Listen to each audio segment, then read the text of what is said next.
সুপ্রিয় দর্শক, আসসালামু আলাইকুম রহমতুল্লাহি আবরকাতু। শাওন ইসলামিক টিভির পক্ষ থেকে সবাইকে জানাই আন্তরিক মোবারকবাদ। আখিরি জামানায় কিয়ামতের নিকটবর্তী সময়ে মিথ্যুক দাজ্জালের আবির্ভাব ঘটবে। দাজ্জালের আগমন কিয়ামত নিকটবর্তী হওয়ায় সবচেয়ে বড় আলামত।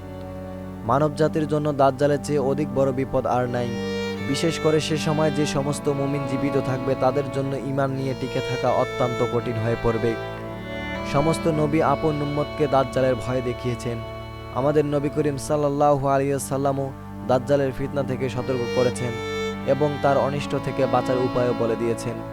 ইবনে উমর রাদিয়াল্লাহু আনহু নবী করিম সাল্লাল্লাহু আলাইহি ওয়াসাল্লাম হতে বর্ণনা করেন, একদা নবী করিম সাল্লাল্লাহু আলাইহি ওয়াসাল্লাম দাঁড়িয়ে আল্লাহর যথাযোগ্য প্রশংসা করলেন। অতঃপর দাজ্জালের আলোচনা করতে গিয়ে বললেন, আমি তোমাদেরকে তার ফিতনা থেকে সাবধান করছি। সকল নবী তাদের উম্মতকে দাজ্জালের ভয় দেখিয়েছেন, কিন্তু আমি তোমাদের কাছে দাজ্জালের একটি পরিচয়ের কথা বলবো, যা কোনো নবী তার উম্মতকে বলেন নাই। তা হলো দাজ্জাল অন্ধ হবে, আর আমাদের মহান রব্বুল আলামিন আল্লাহ তাআলা অন্ধ নন। নওয়াজ বিন সামান রাদিয়াল্লাহু আনহু বলেন, একদা রাসূল সাল্লাল্লাহু আলাইহি ওয়াসাল্লাম সকালবেলা আমাদের কাছে দাজ্জালের বর্ণনা করলেন। তিনি তার ফিতনাকে খুব বড় করে তুলে ধরলেন। বর্ণনা শুনে আমরা মনে করলাম নিকটস্থ খেজুরের বাগানের পাশেই সে হয়তো অবস্থান করছে। আমরা রাসূল করিম সাল্লাল্লাহু আলাইহি সাল্লামের নিকট থেকে চলে গেলাম। কিছুক্ষণ পর আবার আমরা তার কাছে গেলাম।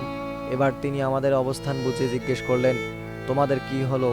আমরা বললাম, হে আল্লাহর রাসূল, আপনি যেভাবে দাজ্জালের আলোচনা করছেন তা শুনে আমরা ভাবলাম হতে পারে সে খেজুরের বাগানের ভিতরেই রয়েছে। নবী করিম সাল্লাল্লাহু আলাইহি সাল্লাম বললেন, দাজ্জাল ছাড়া তোমাদের উপর আমার আর কোনো ভয় নেই। আমি তোমাদের মাঝে জীবিত থাকতেই যদি দাজ্জাল আগমন করে, তাহলে তোমাদেরকে ছাড়া আমি একাই তার বিরুদ্ধে ঝগড়া করব বা লড়ব।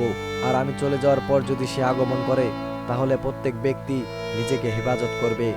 আর আমি চলে গেলে আল্লাহই প্রতিটি মুসলমানকে হেফাজতকারী হিসেবে যথেষ্ট।